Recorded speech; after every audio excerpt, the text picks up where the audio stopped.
This is Jonah Dempsey in Ibiza. I'm going to be continuing in our exploration of the human needs. So, the human needs are significance, connection slash love, certainty, uncertainty slash variety, growth, and service. These are terms come up with by Tony Robbins, and I'm sort of understanding them through the lens of the objective personality system founded by Dave and Shannon Renee Powers.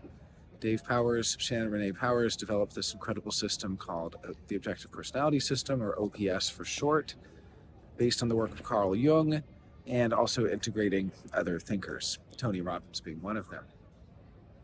So for this video, we're just going to look at significance. What is the human need for significance? It's feeling special, feeling needed, feeling important. Everyone has this need. Everyone has this need, but not all of us prioritize it. So I guess the first question to ask yourself, is this a need that you prioritize in your life? Do you need to feel special? Everyone does. Not do you need to feel needed? Do you need to feel necessary? Do you need to feel important? Do you need to feel of value?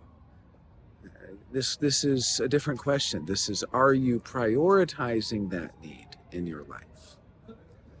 And the reason it's a different question is because everyone has this need.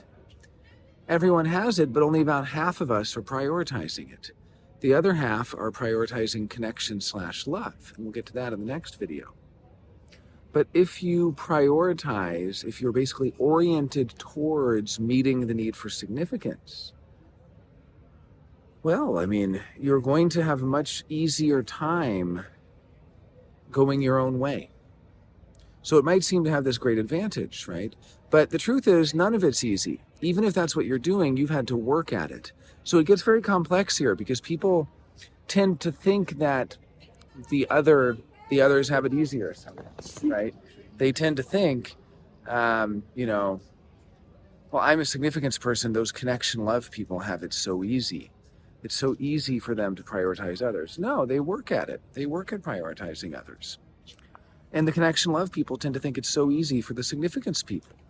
You guys are just habitually doing things that are important and building value and all this stuff, right? And it's not easy. It's not easy for anyone. It's absolutely not easy, right?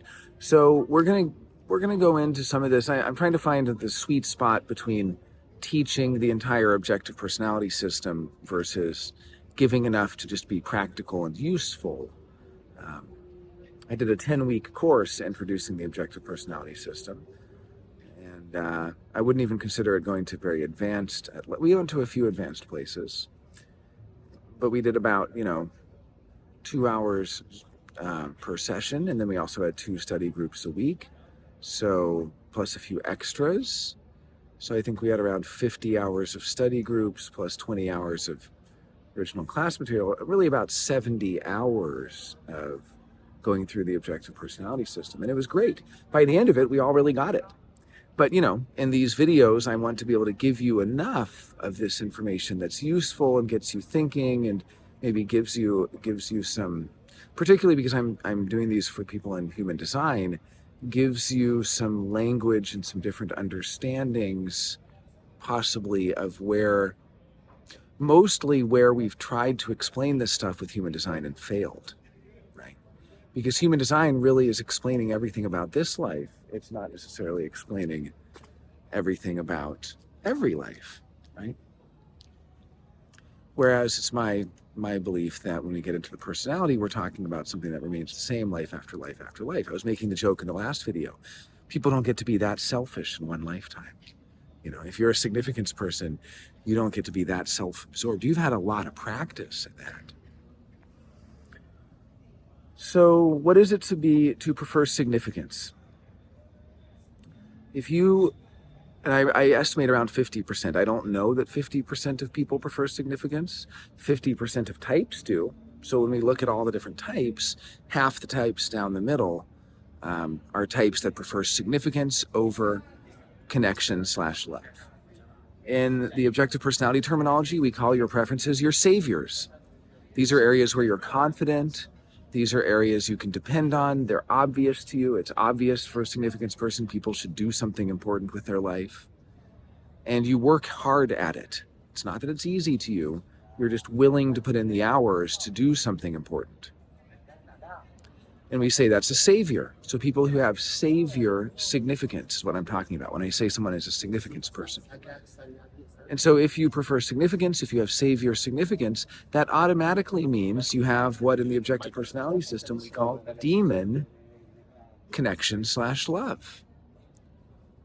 Those aren't the usual terms we use in the objective personality system. We actually use shorthands, DI and DE, which maybe a few videos down the road when we get into the objective personality system that will become apparent why we use those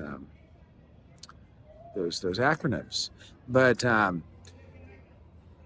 because this relates to introversion versus extroversion, and it relates to what in the Myers-Briggs system is called the judging function, and in the objective personality system is called the decider function.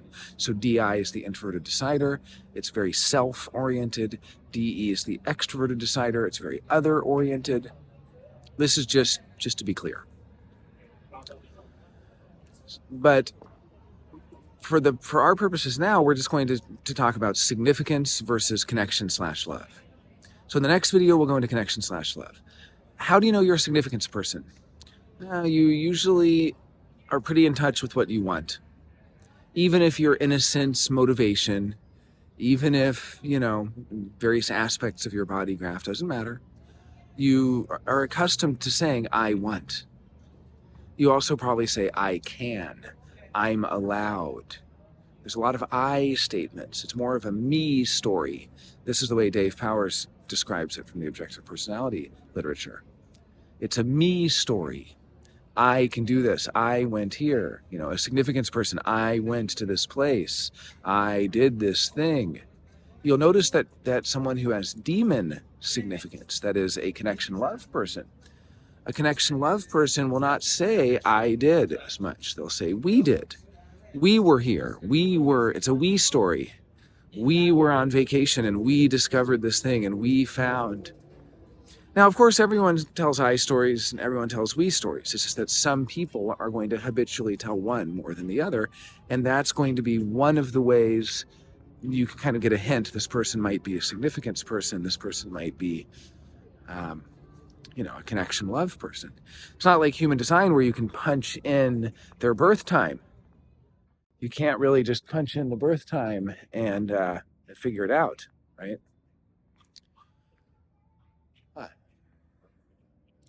There we go. I'm trying to find the moon. There's the moon. Yeah, so if you're a significance person, you're probably going to be more in touch with your desires. You're probably going to leave others behind sometimes. Like you're at a festival and they're kind of slowing you down and you just walk off. Now, the thing is, in human design, people confuse this with being a manifester, or they confuse this with any number of things. It's an aspect of the personality. And in later videos, I hope to get into how when the personality gets really uncomfortable, it can sort of challenge us to continue following our strategy and authority and to surrender. That is kind of the personality that surrenders its control in a way. And I hope to go into some of the nuances there of how one of the things this information gives you is a better understanding of your triggers. Obviously, we have triggers in the body graph.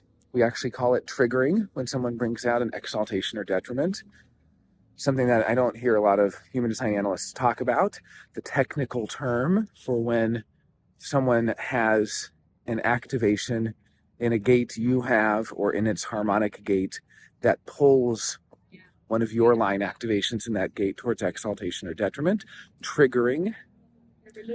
So we have this concept of triggering in human design, and yet this is like the trigger you've had in every lifetime.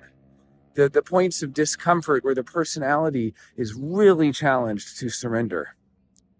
Really, really challenged. Because it wants so bad to fulfill its goal. And in some ways, it actually gets what it wants. Ultimately, ultimately, when you live your design, you get what you want. I'm not saying that all the people out there who are significance people learn that they don't really need to do something significant. Ra was a significance person. Look what significant work he did. I'm a significance person. I hope that I can do one fraction of the significant work Ra did. So I'm not saying that the story goes, you realize which of these biases you have, for lack of a better term, and then you never do that thing again. No, you live with it. You just realize, if you're a significance person, that you've been undervaluing connection and love. And everything's a binary, right? Everything's a binary in this Maya. And the more you go in the one-sided, one-sided approach to life, and the more you neglect the other, the more you sort of create this bigger shadow. And the shadow, we have to do something with it. Some people don't like the Jungian metaphor of integration of the shadow. I mean, I think James Hillman said it's cannibalistic. This metaphor of incorporating corporeal, the body, taking it into your body, incorporating. He doesn't like that. That's okay. That's okay. There are many ways to understand this process, but it is a process, and it's a process that we all go through, whether we're living our design or not. I just think that living out your strategy and authority, and living out your type mechanics, and living out a life in accordance with how you're designed helps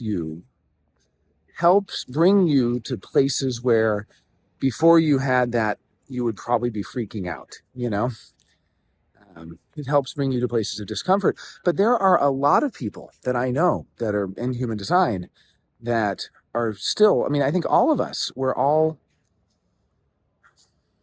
at different levels of how comfortable we are with going into our demons.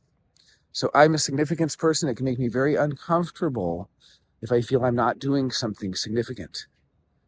And I can be very uncomfortable going into connection and love, and yet that is so rewarding for me. And I think you see that with Ra as well, if you know much about his personal life, that he really was able to become a real, well-rounded human being, which is to say, not just a one-sided, historically significant figure, but actually have a personal life and actually have connection and have love with his family and with friends and people he cherished, and to actually have both.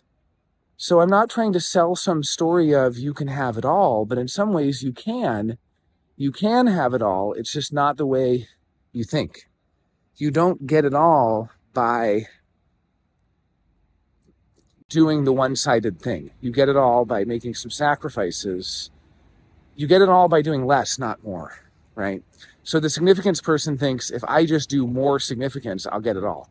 No, you actually do less significance, and you allow yourself to prioritize some of the connection love stuff, and to think more about other people, and to care more about other people, and to connect more with other people. And I actually would wager, if there is a real link between the body graph and the personality, it's not the way people normally assume, which is that the body graph is somehow generating the personality type. It's not true. The personality type is the same, life after life after life after life, body graph after body graph after body graph.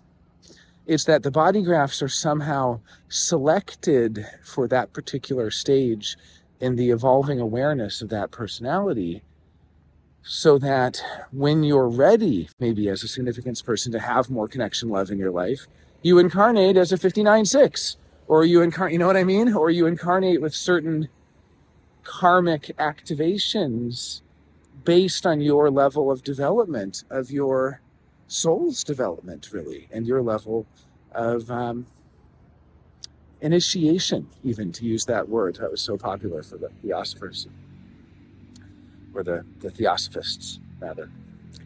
Okay, well, I don't want to dwell on this too much, other than to say significance. Next time we're going to look at love. Are you a significance person? Do you have savior significance? If you do, you probably have no problem, not a hard time at all knowing what you want. You might have a hard time with connection and love, because that would be your demon. And when I say a hard time with it, I mean not prioritizing it enough. You may have unmet needs around connection and love. you might not be spending enough time on those things because you want to do something important, right? So like a good example for me, I'm a significance person. My dad came to HDHD this year. Well, that's a great opportunity for connection/love. Father and son doesn't get much more connecting and love than that, except maybe, mother and son, or, mother and daughter, child, you know. And that's a very great opportunity to develop connection and love. And there were some real points where I noticed that I had choices to make. And of course, I still made them sacrally. But see, my sacral would start to go, something's not right, when I was making the habitual choice for significance, deprioritizing quality time with my dad.